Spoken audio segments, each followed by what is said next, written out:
Hey, good morning. It's January 10th, Friday, and we're back for another edition of Everyday Thoughts. Thanks so much for being here and watching. I want to talk this morning a little bit about something that we, again, believe in, but often don't live it out, don't practice it. And this morning I want us to consider for just a couple of minutes, what do we mean when we say God is good? It's a phrase all the time that people put on their memes and Facebook posts and social media things. God is good all the time.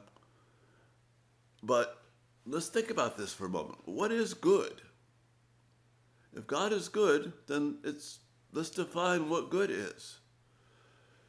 If we define good on the basis of the way I want things to be, the way people around me act, and is it good or bad? Is good based upon what makes me happy? Is good based upon good things happening, quote unquote good things that are pleasing to my family and friends and life? If good is peace in the world, if good is not having to deal with pressure, you see, all those things have a positive note in themselves, but they ultimately don't define what good is. Good is defined by the person and character of God, as is described to us in His Word. God alone is good. His actions are good. His mercy is good. His love is good. His justice is good. His wrath is good. See, only God can define good. So I have to look to Him for the definition of good. If I define good on my terms, that will lead me down paths that are going to be destructive. I'll be thinking of myself and the impact of life on me first, rather than God calls me to see goodness, to pursue holiness, not to make me, quote unquote, a better person, but to help me represent God in a way which is consistent with His phenomenal character.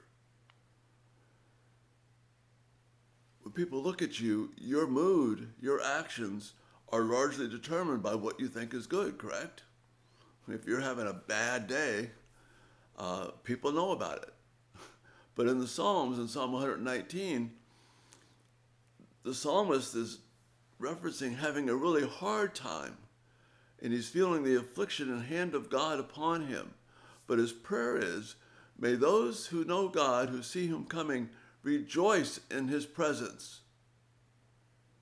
That means he's not going to be going on and on about how bad things are. It means he's going to be caught up in the goodness of God. Many of you know this person, some of you don't, but I have a very good friend. His name is George Scipione, and he's dying of cancer. Like dying, just a few days, not long, if that. It's inoperative, it's not possible to treat.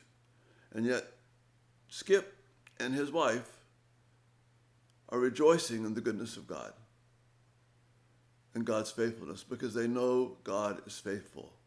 They know that in this He is good.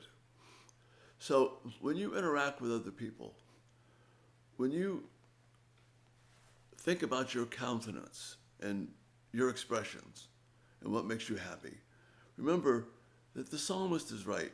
The nearness of God is my good. I have everything that I need in Him. May we reflect what true goodness is, and not the changing whims and situations of the world. But true good is knowing the good, faithful, loving care of God, the precious sacrifice of His Son, and the continual energy and illumination of His Spirit. That is good. May that be your good this day. Thanks so much for being here. We'll be back tomorrow. Until then, have good thoughts about the Lord our God. Bye-bye.